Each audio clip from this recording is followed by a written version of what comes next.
Welcome to the Wits and Weights podcast for busy professionals who want to get strong and healthy with strength training and sustainable diet. I'm your host, Philip Pape, and in each episode, we'll examine strategies to help you achieve physical self-mastery through a healthy skepticism of the fitness industry and a commitment to consistent lifting and nutrition. Welcome to episode 16 of Wits and Weights. Last year, I went under the knife for a microdiscectomy. This is a type of minimally invasive spine surgery where a portion of a herniated disc is removed using microsurgical tools. And in this episode, I share my story of what happened, how I dealt with low back pain in the context of health and fitness, the surgery and recovery process, and lessons I learned along the way. I hope my story sheds light on some productive ways to think about pain and injury and even inspires you to consider multiple options when faced with a situation like this. One last thing, I am not a medical practitioner. I am not dispensing medical advice in this podcast. Everything I say is my personal opinion and experience. Do not use this podcast as medical advice to treat any medical condition. Consult your own physician for any medical issues. So I want to take you back to what happened to get me to this point. So about 10 years earlier than the surgery, so this is around 2011, I was doing CrossFit, and I had just been doing CrossFit for a few months at that point. And if you know anything about CrossFit, it's a lot of high-intensity interval training combined with power movements, combined with barbells. It's kind of a recipe for potential injury, especially if you're not used to it. Especially if you're not trained and you're trying to throw around big weights. And I'm not blaming CrossFit at all, but at some point I was warming up with very light weights with a back squat. And back then it was a high bar back squat. I didn't have very good form. And I felt something pop in my lower back. And I could barely stand up. And a lot of you have had low back pain over the years. Whether you lift or not may have experienced something like this. It could have been while reaching over to pick up your kid's toy. It could happen anywhere, but it happened, and I went ahead and got an MRI and discovered I had a herniated L5-S1 vertebra, which is very common. And in fact, once you get to your 30s, pretty much every human being on the planet is going to start having disc degeneration, bulging, some sort of issue, and many don't have any symptoms. But it was very painful, and I allowed it to recover. It took a few days. I got back to what I was doing before.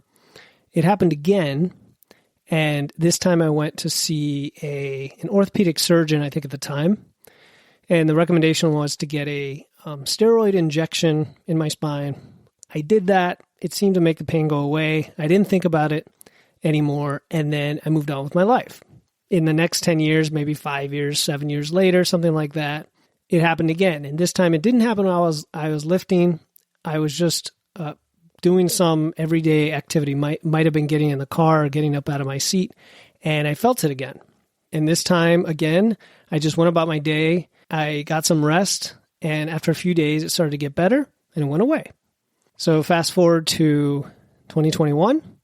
It is, I think, the end of March, and again, I am warming up with my back squat. And you might think there's a common theme here. Oh, the squatting is causing your injury, which is not the case at all. And even the doctors and surgeons will say, we don't know what causes this.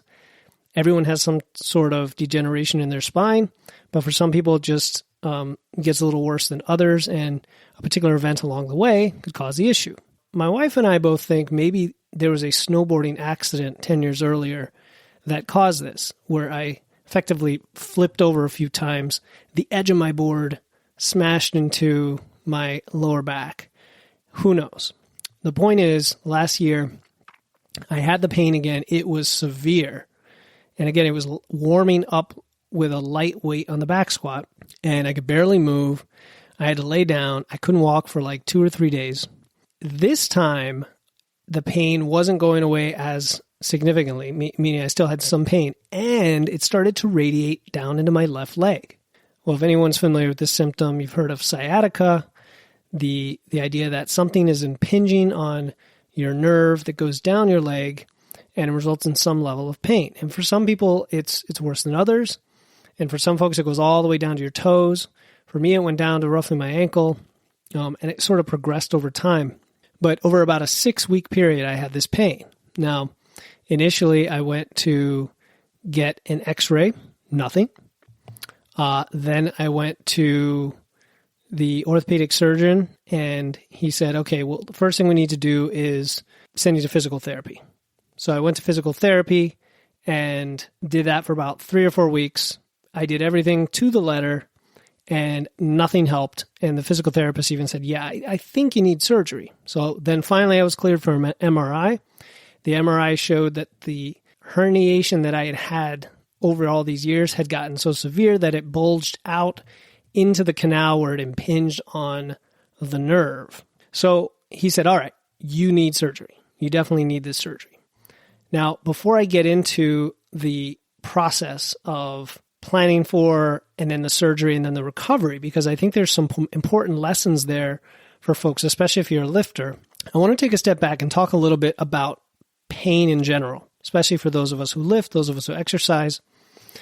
And there's different levels of pain, right? There's soreness, which could be the delayed onset muscle soreness, also called DOMS, where you either have soreness in the workout, right, immediately from the pump, the burn, whatever, and then you can have DOMS where you get it a day or two later, and you know the feeling when you've done some heavy quad workout and maybe it's a new movement for you, maybe it's an extremely intense weight compared to what you're used to. Or maybe even just biked 20 miles and you hadn't ridden a bike in a year. And then the next day you just can't walk. Well, that's soreness, right? And I think we're all familiar with that. We know that goes away.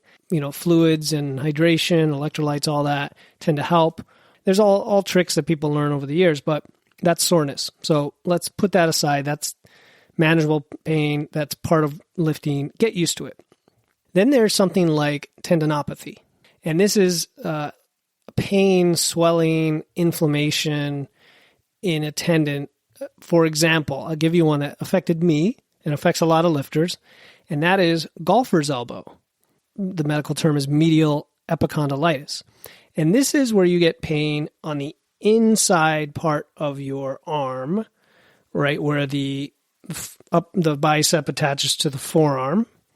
Golfer's elbow, because people who swing a lot of golf balls get it, but I've also seen it quite frequently with those of us who back squat heavy when you don't have a very good grip on the back squat and your hand is overextended to the point where you're basically supporting the bar with your forearms and with your elbow. And ideally when you do especially a low bar back squat, your arms should simply be there to lock the bar to your back. And your body does the work. Your legs do the work. But if you have a poor grip, you can definitely develop pain eventually on your elbow, known as golfer's elbow. Now, for something like that, traditionally people thought, well, ice it and take ibuprofen. And now we know that icing is probably not the way to go, and that we need to use the tissue that is having the problem.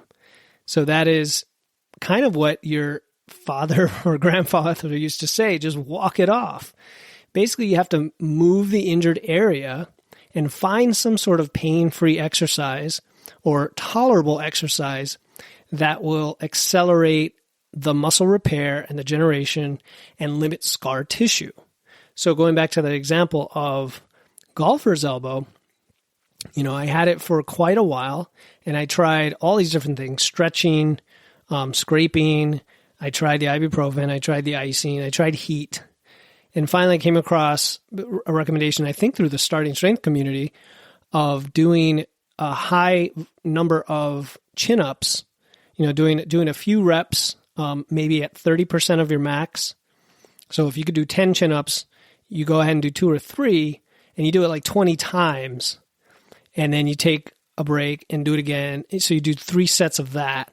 And then you do this every few days. Now, I don't have the precise regimen. You can look it up. The point is, it forces you to do a movement that exercises that tendon, and you kind of feel a little bit of the pain as you're using it, but it's not to the point where you feel like you're making it worse. If anything, you're re-inflaming the tissue, so to speak, and helping it to heal and avoiding scar tissue. Right? So that's just kind of a tangent I wanted to take on some of the types of pain that are not a real acute injury or something that is more severe. Now, I wanted to talk about a book that was actually very helpful to me called Rebuilding Milo by Dr. Aaron Horschig. And the subtitle is The Lifter's Guide to Fixing Common Injuries and Building a Strong Foundation for Enhancing Performance. And I'll include a link to this book in the show notes, because if you are having any sort of pain, okay, back pain, hip pain, knee pain, shoulder pain, elbow pain, ankle pain, he has chapters on all of these. And it takes you through the specific sub-injury types that you might have within each of those. So if you have low back pain, is it a herniated disc or is it something else? It takes you through movements you can do to screen for the specific pain and identify it. And then corrective exercises, including loaded lifts, because using barbells, using dumbbells, using strength-related exercises to address injury can be an important part of rehab. And it helps you change how you work out in the short term to get around the pain, but facilitate healing. And this author, he's one of the ones that recommends against icing for injuries and sore muscles, and instead, using movement to heal. And in some cases, you have to load the affected muscles. You just have to through some form of moderate lifting. It could be body weight or it could be loaded. And this lesson has paid off for me throughout this whole process. And I'm going to get to that in a bit when I talk about the surgery. However, if nothing works and the pain gets worse, that's where doctors come in. I lived with this condition for about 10 years. It bothered me off and on, but it wasn't a big deal. It wasn't until it actually got worse and just would not get better that I finally took the next step. Now, before taking that step, there are other things you might consider. Some of those are recommended in the book that I mentioned, Rebuilding Milo, but others are things that might work for you. For example, some forms of pain are, for lack of a better term, mental or psychological. They're associated with some form of stress or underlying trigger that leads to chronic pain. And I definitely explored that for my condition, but then it turned out my condition was just an acute problem that could easily be fixed by surgery. But I also know individuals who dealt with pain that was stress-induced, didn't know where it came from. All of a sudden, they felt a pop in their back, and they were in pain. They would have to lay on the floor, put their legs up on a chair, and this might have gone on for years. And dealing with the mental side of things it often helps for some of these conditions. So consider that, and then also consider, of course, the physical therapy, the mobility, the stretching, the massage, all of those things, in addition to, of course, the loaded movements and exercises that work around the pain. So all of these things could be solutions before you go to the point of involving a physician or a surgeon. Hey guys, I just wanted to thank you for listening to the podcast. If you find it valuable, you would be doing me a huge favor by sharing it on social media. Just take a screenshot, share it to your Instagram story or Facebook. Please tag me so I can personally thank you, and we can talk about what you found helpful and how I can improve. Again, an incredible thank you for supporting the podcast, and enjoy the rest of the episode.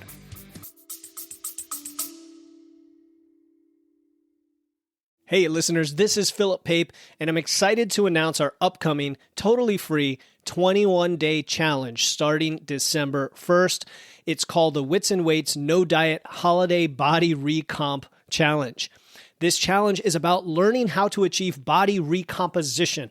That's building muscle and losing fat at the same time without dieting or restriction throughout the holidays. I'll be giving you free videos, guides, and personalized coaching in a private group chat to help you enjoy the holidays while being satisfied and guilt-free. The kickoff call is Friday, November 17, and the link to enroll is in the show notes. No matter what episode you are listening to, don't worry. If you're hearing this after November 17, you can still register and get access to the replay and resources before the challenge starts on December 1st. Again, to join the Wits and Weights No Diet Holiday Body Recomp Challenge to build muscle and lose fat without dieting through the holidays, click the link in my show notes. Now back to the episode. All right, now let's go ahead and talk about the process that I went through, which some of you may relate to. So I mentioned that I had the injury and it led to pain radiating down my leg. It wouldn't get better. I went through all of these steps, physical therapy, MRI, and then I finally scheduled the surgery. Well, throughout those 6 weeks, I took the advice of, in the book I was talking about, Rebuilding Milo, and I continued to work out because I realized that continuing to squat, deadlift, and all the other movements, if I was able to do them without making the pain worse, it was probably a good thing, not only for preventing scarring and keeping me moving, but for staying strong. So here's the thing. I had only been doing, I'll call intelligent strength training for maybe not quite a year and a half at that point. And I had gotten stronger and stronger in terms of my maximal production, meaning all my lifts were going up, but also increased muscle mass. You know, I like to do some power building, throw in some accessories to go along with the big lifts. And I would say that is like my number one piece of advice for those of you listening who want a much less painful, quicker, easier recovery if you ever do get injured. If you ever get injured and you ever have to deal with surgery or anything like that, having been strong and fit to begin with will give you a huge head start. And you see this with older folks who fall and then they break their hip, and because they're weak, other things break and then they can't move, and then the recovery takes longer, and then they get pneumonia, and then it sort of cascades. There's this cascade of issues from one to the next to the next. You start taking different medications. You know, I know I'm painting a grim picture, but you've heard it all before. So being strong and fit going into the potential for injury gives you a big advantage. So I wanted to mention that. I kept working out. I didn't just give up. I knew my surgery was coming, but I kept doing all the movements that I could do. All right, then I had surgery, and I went in. I had general anesthesia. The surgery probably took half an hour, as many of these things do. There's a lot of buildup, a lot of forms you have to sign. There's a lot of medication involved, and then the surgery takes 30 minutes. And then I woke up. Now, keep in mind, for 6 weeks, I had been effectively laying down on my back most of the day or working out because it was painful to stand and to walk. And that was very limiting. We tried to go on a hike, and I actually had to stop every 2 minutes to sit on a log, to lay down on a log because I couldn't walk. I couldn't just stand around because the pain would start to radiate. It would feel like tingles in my leg, and it would get worse and worse and worse until my body was like, you got to lay down. But of course, I could work out because that kept me moving. I could ride a stationary bike because it kept me moving. Very interesting. So here I am recovering from surgery. I wake up and all of a sudden I feel that there's no pain because the pain was always there. Even when I was laying down, I could feel something in my leg and it wasn't there. And I was like, that must be the pain medication. And they said, no, let's try to get up and walk. So I got up and I stood. No pain. Walked around. No pain. All I could feel was a little bit of throbbing in the back where they had cut me open. And over the next few days as I recovered, that was really the only pain I had, so to speak, was from where the incision was made, which is to be expected when you've been cut open and given a bunch of drugs and sewed up. That's fine. But I was able to walk again without pain. So that the issue was fixed. And that's not the case with everyone who has back pain. I know that back surgery can be playing the odds, so to speak, depending on what type of issue you have, especially if you have to have a fusion or some sort of more invasive surgery than I had. I consider myself lucky in that regard, that it was an easy issue with a fairly easy fix, but it was still surgery. And so I had to take some pain meds for the first few days, and I was encouraged to get up and walk whenever I wanted to. So I took that advice, I won't say to the extreme, but the fact that I could walk again after not walking for 6 weeks, all of a sudden walking was my favorite new thing in the world. And we are talking May in New England, so the weather was perfect. It was in the upper 60s, sunny, nice breeze, beautiful walking weather. And the first few days, my wife and kids went out with me, and I was like a like a little old man, kind of shuffling along, but I was walking. And then by day 3 or 4, had no problem walking pretty good distances. And I realized that I loved walking, and I took it for granted much of my life to that point, and that it would now be an integral part of my movement going forward. Well, little did I know how beneficial walking is for your mortality, for your overall health, for fat loss, for giving you more room in your diet. All these things I've talked before about on this podcast, and I think I've posted about it. But I think walking's the best form of cardio. So throughout this process, I realized that movement and the use of the tissue is key to your recovery, because every day, as I would get up and walk around and really move as much as I could, I felt less and less pain, more and more mobility, things started to come back. And after only about a week, I got cleared by the doctor to start lifting light weights. And then after about a week after that, I said, "Hey doc, could I go heavier?" And he's like, "You can go a little heavier for you." And I said, "Oh, for me? You mean relative to what I can lift?" "Yeah, go ahead." And that kind of gave me license to start progressing again on the lifts that I loved, the back squats, the deadlifts, RDLs, bench press, everything. You read a lot of stories about how people have microdiscectomy, that they're done back squatting and they're done deadlifting forever. And that's sad. That's really sad, because a year ago today, I'm actually recording this exactly a year ago to the surgery. I don't know how many times I've squatted and deadlifted since then, but it's just making me stronger and fitter. I love doing it. There's no problem with it. When I had my final checkup with the doctor, he said, "You know what? I'm not going to tell you not to do anything, because you're probably going to do it anyway, and it's probably not going to cause issues anyway. So go ahead, enjoy your life." So I did. And I started to progress on my lifts again. And then in July, we were coming back from a trip to Maine, and it was the day we were driving back. So thank goodness it wasn't while we were up there. And I started to have a pain in my stomach, which developed over several hours. Checked myself into the hospital. Turns out I had appendicitis. So only 2 months after having surgery for my spine, I had to have an appendectomy. So they cut me open in the back, then they cut me open in the front. And interestingly, the recovery was pretty similar. There was pain, from recovering from the incision. I couldn't lift anything. They warn you of getting a hernia if you do it. But I still walked a lot. And then I quickly resumed light weightlifting as quickly as I could. I didn't wait. I didn't want to wait, because I knew that movement is healing. It helps avoid scar tissue, and you just have to progress in it. I don't want to say slowly, but smartly. And here we are 1 year later, and I would say that I'm healthier than ever. And there were quite a few lessons that I learned from this whole process. The first, as I've already mentioned, being strong is better than being weak. If you're strong going into an injury, you can recover better from that injury, and you don't have the cascade of issues that other people experience. Number 2, recovery from most types of injuries requires movement and use of the affected area.